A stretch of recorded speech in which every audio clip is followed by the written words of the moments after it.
நீங்கள் பார்த்து கொண்டு இருப்பது உங்கள் கௌசிகா ரிவ்யூ. சரி வாங்க வீடியோக்குள்ள போய் என்னென்ன நடக்க போதா அப்படின்ற இன்ட்ரெஸ்டிங்கான விஷயத்தை தான் நீங்கள் இந்த வீடியோவில் பார்த்து தெரிஞ்சுக்க போறீங்க. சரி வாங்க வீடியோக்குள்ள போய் என்ன நடக்க போதா அப்படின்னு சொல்லிட்டு பார்த்தீங்கன்னா, நம்ம ராஜேஸ்வரி இருந்து ஒரு பக்கம் விஜய் கிட்ட பணத்தை கறக்கிறதுக்கு நைஸாக பிட்டு போட ஆரம்பிக்கிறாங்க. விஜய், நீதாண்டா என் தம்பி, நீதாண்டா எனக்கு எல்லாமே, வெண்பாவை பார்த்துக்கிட்டு என்னோட பொறுப்பு, ஹாஸ்பிட்டல் இருந்து வெண்பாவை கண் கலங்காமல் இந்த மாதிரி டாக்டர் சொல்லாங்களோ அந்த மாதிரி ட்ரீட்மெண்ட் எல்லாத்துக்கும் ஒரு பக்கம் ஒத்துழைச்சு வெண்பாவை நான் விட்டு போக மாட்டேன். முக்கியமாக அந்த மல்லி இருக்காலே அவளையும் வெண்பாவை சேரவே விட மாட்டேன். நீ கவலையே படாதரா, நான் பார்த்துக்கிறேன் அப்படின்னு சொல்லிட்டு டைலாக் எல்லாம் விட்டுன்னு இருக்காங்க நம்ம ராஜேஸ்வரி. இதோ பாரு ராஜேஸ்வரி, நீ எந்த அளவுக்கு பார்த்துக்கோன்னு தெரியும், நீ எதுக்காக பார்த்துக்கிறேன்னு சொல்கிறேன்னு தெரியும்.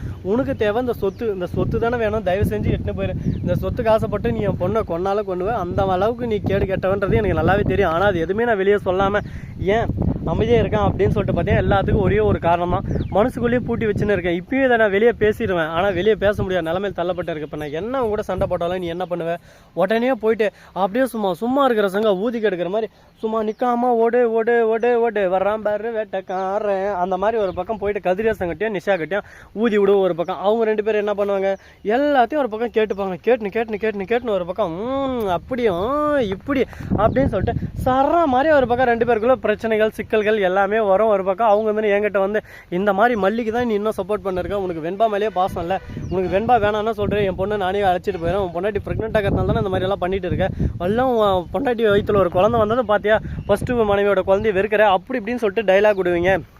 நீங்கள் என்னென்ன பண்ணுவீங்க, எது பண்ணுவீங்க, எப்படியெல்லாம் பிரச்சனைக்கு இழுப்பீங்க அப்படின்னு சொல்லிட்டு எல்லா விஷயமும் எனக்கு தெரியும். ஏன் எல்லாமே தெரிஞ்சு தெரியாத மாதிரி இருக்கிறேன், என்ன காரணம், ஒரே ஒரு காரணம் தான், எப்படியாவது வாழ்க்கையில் ஜெயிச்சு காட்டணும், ஜெயிக்கணும் குமார் ஜெயிக்கணும், அந்த ஒரே ஒரு ரீசனுக்காக தான் நான் இப்போதைக்கு அமைதியாக இருக்கேன் அப்படின்னு சொல்லிட்டு சொல்லியிருக்காங்க. இப்போ என்ன தாண்டா பண்ணுறது, ஏதுடா பண்ணுறது, இதுக்கு ஒரு முடிவே இல்லையா, இதுக்கு ஒரு எண்டு கார்டே இல்லையா அப்படின்னு சொல்லிட்டு யோசிச்சுட்டு இருக்காங்க. பார்ப்போம் என்னென்ன பண்ண போகிறாங்க, எது பண்ண போகிறாங்கன்னு சொல்லிட்டு. அது மட்டும் இல்லாமல் நம்ம வெண்பா குட்டி இருக்காங்கல்ல, அவங்க வந்து ஒரு பக்கம் அழுந்துட்டு இருக்காங்க. திடீர்னு உட்காந்து மல்லியம்மா எக்காரணத்து கொண்டு எதுக்காக என்ன விட்டு போயிடாதீங்க, அப்பா முன்ன ஃபோனில் பேசிட்டு இருந்தார் தாத்தா கிட்ட, அப்போ வந்து இந்த மாதிரி மல்லி என் வாழ்க்கையிலே தேவையில்ல, அவளை நான் வெறுக்கலான்னு இருக்கேன், அவள் டைவர்ஸ் குத்தலான்னு இருக்கேன், அவள் இருக்கிறவனுக்கு நிம்மதியே இல்லை, என் பொண்ணை எப்படி காப்பாற்றணும்னு எனக்கு தெரியும், நம்ம ஃபாரின் போகலாம், ஃபாரின் போயிட்டு எப்படியாவது வெண்பாவுக்கு அடுத்த ட்ரீட்மெண்ட் லெவலில் கொண்டு போகலாம் அப்படின்னு சொல்லிட்டு பேசின்னு இருந்தார். நீங்கள் இல்லாமல் நான் எங்கேயும் போக மாட்டேன், என் உயிரே போனாலும் சரி மல்லியம்மா நீங்கள் என் கூட லாஸ்ட் வரையும் இருக்கணும், உங்களை விட்டு நான் போக மாட்டேன்னு சொல்லிட்டு அழ ஆரம்பிச்சிடறேன் நம்ம வெண்பா.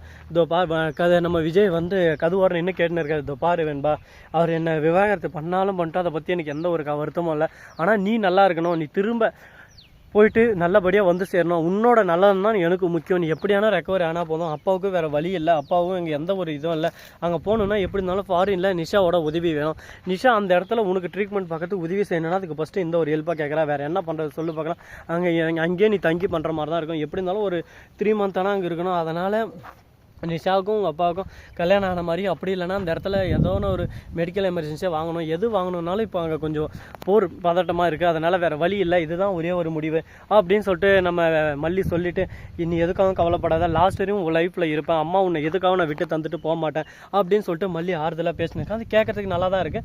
ஆனால் நம்ம வெண்பா குட்டி இதெல்லாம் ஏற்றுக்கிட்டு என்னென்ன பண்ண போகிறாங்க, மனசுக்குள்ளே இந்த சின்ன குழந்தை மனசுக்குள்ளே எந்த அளவுக்கு ஒரு பக்கம் கஷ்டம் நஷ்டம் துக்கம் துயரம் எல்லாமே போட்டுக்கிட்டு ஒரு பக்கம் புளிஞ்சிக்கிட்டு இருக்குது, என்ன பண்ணலாம் ஏது பண்ணலாம்னு சொல்லிட்டு தெரியாமல் குழப்பத்தில் குழம்பி போயிட்டு குழப்பவதையாக சுற்றின்னு இருக்காங்க. இப்போ என்னடா பண்ணுறது, நமக்கு மட்டும் ஏன்டா இந்த அளவுக்கு ஒரு பக்கம் சிக்கல் மேலே சிக்கல் வந்துக்கிட்டே இருக்குது, சிக்கலில் விழுந்துட்டேன் அப்படின்னு சொல்லிட்டு சிக்கல்லே இருக்காளே, இப்போ என்ன தாண்டா பண்ணுறது அப்படின்னு சொல்லிட்டு தெரியாமல் குழப்பத்தில் குழம்பி போயிட்டு இருக்காங்க.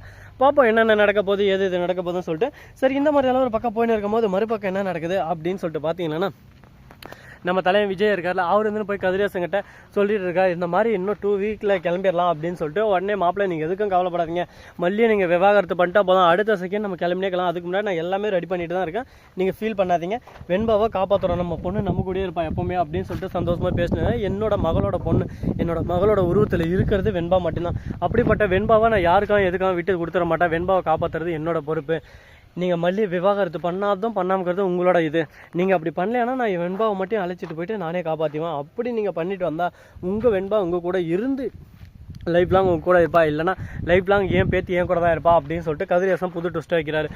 கதிரேசா, ராஜேஸ்வரி, நிஷா எல்லாரும் சேர்ந்து கரெக்டான சமயத்தில் என் கழுத்தாக இருக்கிறீங்க பார்த்தீங்களா, கரெக்டாக அந்த தருணம் எப்போ வரும், எப்போ காத்திருந்தால் அன்பி உன் கழுத்தை இருக்கவே அப்படின்னு சொல்லிட்டு வெயிட் பண்ணி எல்லாரும் கழுத்த இருக்கிறீங்க பார்த்தீங்களா, என்னையா பண்ண உங்களுக்கு, என்னையா பாவம் பண்ண, நான் வாழ்க்கையில் இதான ஒன்று பண்ணலாம் அப்படின்னு சொல்லிட்டு நினைக்கிற போதெல்லாம் இந்த மாதிரி ஒரு பக்கம் சிக்கலை கொண்டு வரீங்களே, நான் என்ன தான் பண்ணுவேன், இதுக்கு வேறு வழியே இல்லையா, அதுக்கு ஒரு தீர்வே இல்லையா அப்படின்னு சொல்லிட்டு ஃபீல் பண்ணிருக்கோம். நம்ம நிஷா வந்து இதோ பாருங்க விடுங்க மாமா, எங்கள் அப்பா சொன்னதான், இதுக்கு மேலே சும்மா வள கொலன்னு பேசின்னு இருக்காதிங்க.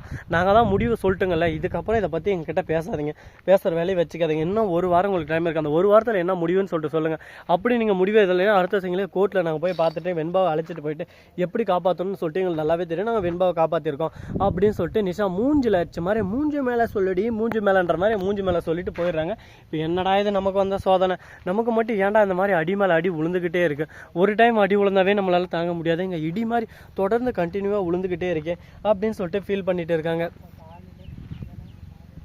இதோ பார்த்தீங்களா, அவன் பாருங்கள் ஃபீல் பண்ண ஒரு பக்கம் ஃபோன் பேசுகிற மாதிரி ஞாபகத்தில் பாவம் கீழே விழுந்துக்கிட்டு அவன் லவ்வர்கிட்ட ஃபோன் பேசுகிற ஞாபகத்தில் பேசடிச்செல்லாம் பேசி என் கூட பேசாமல் வேறு யார் கூட பேச போகிறேன், என்னை விட்டு போயிட்டேன்னு சொல்லிட்டு அவனே மன பிராந்தியில் பேதத்தின்னு இருக்கான் ஒரு பக்கம். அந்த அளவுக்கு ஒரு பக்கம் காதல் வகைப்பட்டு காதலால் ஏமாந்து போயிட்டு வாழ்க்கையை தொலைச்சிட்டு இருக்கான். அந்த மாதிரி யாருமே காதலுக்காக சாவறதுக்கோ இல்லை வாழ்க்கையை தொலைக்கிறதுக்கோ முயற்சி பண்ணாதீங்க. அவங்கவுங்க வாழ்க்கை அவங்கவுங்க கையிலிங்க.